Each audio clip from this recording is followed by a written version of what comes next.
Nothing new on the Cliff Lee front. And I wouldn't say it didn't. I mean, you can't really say it didn't go well or went well yesterday. I mean, it was kind of what everyone expected. He's trying to pitch through this tear in his common flexor tendon. It's the discomfort is still there. I don't think anyone really expected it to just go away a day after. But yeah, it was still there as of yesterday. He was supposed to probably at least play catch today, but we were all in Lakeland. Did not get a report on that. But yeah, he's going to try to pitch through it, and at this point, I guess he figures why not. He's 36 on the last guaranteed year of his contract. He has said in the past that this might be his last contract of his career, and so, why? If it's not, he said that if it gets worse to the point where where it hurts, he'll shut it down. So why not at least try until then? Yeah. Let me ask you this, Jake. One of the favorite players around here in these parts, up in Lehigh Valley, is Darin Ruf, former Iron Pig. Everybody up here thinks a lot of him and his abilities. We haven't seen too much about him. What's the status of Darin Ruf right now? Well, he's still on the team, but no, he hasn't played a whole lot recently. It at least doesn't seem like it.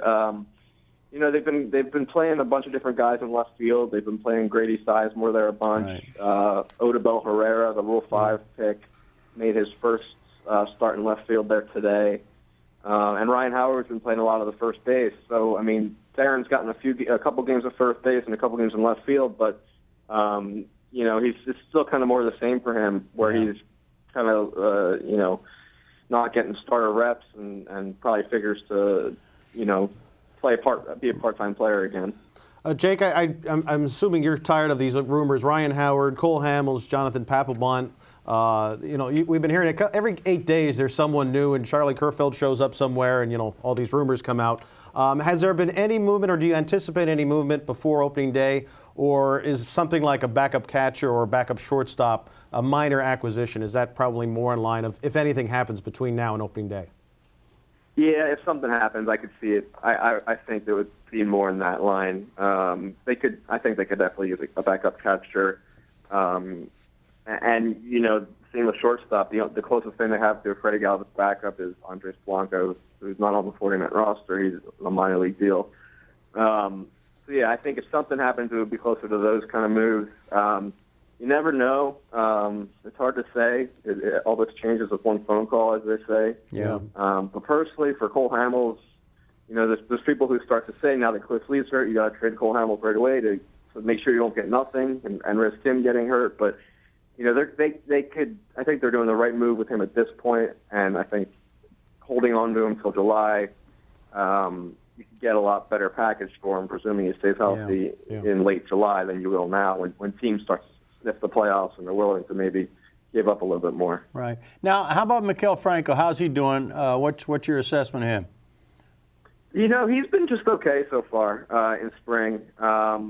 He I think to come in here and make the opening day roster, he really would have had to light the world on fire. Right. And really outplay Kodiachi, and he hasn't done that so far. Mm-hmm. It's still early, but, given the service time implications, and if they keep him in Lehigh Valley for 6 weeks, 2 months of the season, it'll push his eventual free agency back by a year. I think it's probably a safe bet to say that he'll probably, he'll start in Lehigh Valley for those first 6 weeks or so. Has there been any other kind of under-the-radar stories, either positive or negative? And, you talked about Herrera. How are the Rule 5 guys? Are both of them probably going to make the team? Yeah, well, first off, Ryan Sandberg did say after the game today that Chase Utley might play tomorrow. Okay. It may be a designated hitter type role. So that indicates to us that he's at least close. Even if he doesn't play tomorrow. But in terms of other storylines, Herrera's been nice, surprise. Andy Oliver's definitely got a chance to make the team. He's pitched well. I think 3 straight scoreless outings. But they have a lot of relievers there, so he's definitely not a shoo-in. Right. Elvis Arrojo, 6'6" left-hander, they signed to a major league deal in November, has looked great on the mound in relief. He's never pitched above Double-A, but it was 95, 96. He's been impressive. Other than that, it's kind of just more of the same, and the bats have not been there, although they did hit pretty well today against Joe Nason. But yeah, it's kind of just more of the same in that respect. Right. Just one more question for you on my part. You know, we are seen down in the Washington, D.C. area, and I know we have Nationals people down there that watch the show. What's your assessment comparing the Nationals starting pitching to what you've seen from the Phillies? I mean, Phillies from a couple years ago. It's a hard question. I know that, but and maybe even from the Fab Four that the Phillies had a couple years ago, the Nationals compared to that. So you're saying this year's Nationals, yes, 2011 yeah, Phillies. yeah. What do you think?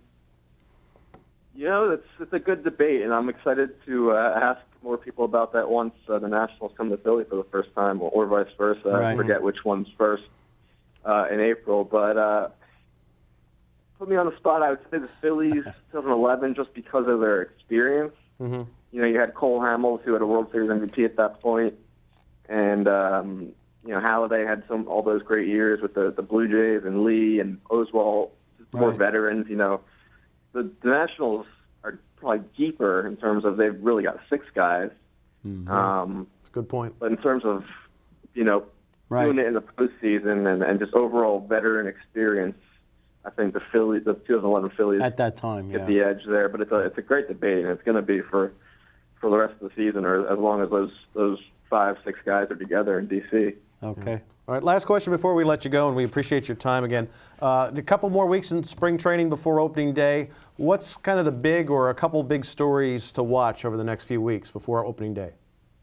Well, we're still going to be watching Cliff Lee. You know, how that plays out. You know, at any point, he could decide the pain's too much where he shuts it down, and then what happens from there. You know, so that's one storyline to watch.